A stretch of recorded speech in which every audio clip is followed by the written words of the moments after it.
Atukyali ku nsonga eza FDC bo bannakibiina kya FDC mu Kyaddondo East bakedde kubissaamu ngatto okwolekera amaka ga Dr.Besigye n'ekiwandiiko mwe batadde ensonga zaabwe mwe bawakanyiza ebigenda maaso mu kibiina. Obutakkanyi bw'abalukawo mu kibiina kya FDC bwaleka butemyetemyemu bannakibiina n'okusingira ddala abawagizi. Obuzibu bwava ku bisawo bya ssente ezigambibwa okuleetebwa munnakibiina Nathan Nandala Mafaabi ssaabawandiisi w'ekibiina ne zigabanibwa abakulembeze ab'oku ntikko nga kigambibwa okuba nti zaava mu NRM.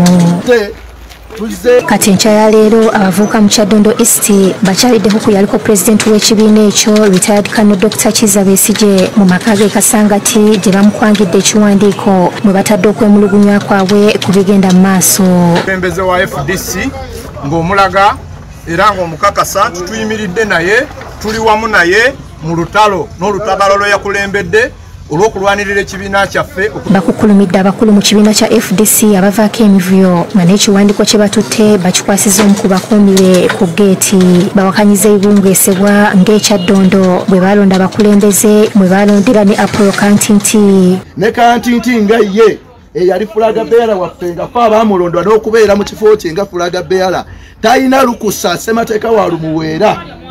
Semateeka we police talina lukusa lwawa fulaga beera waffe ku kondakitinga byakulonda.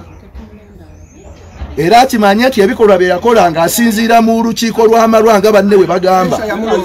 Lwe basinziira mu lukiiko lw'amalwa olukiiko olwo terumanyiddwa. Balumiriza omu ku bannaabwe Jean Buyinja okubalyamu olukwe.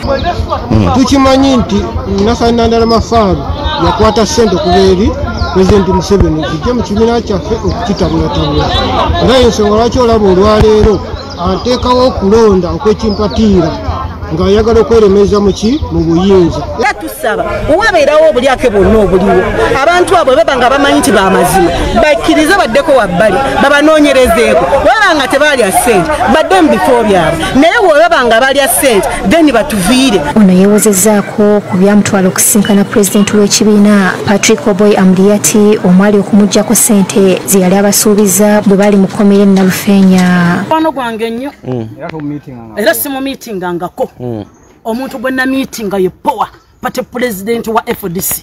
Kyokka Kantinti asambaza ebyokwagala okutunda ekibiina n'abasaba okukomya entalo.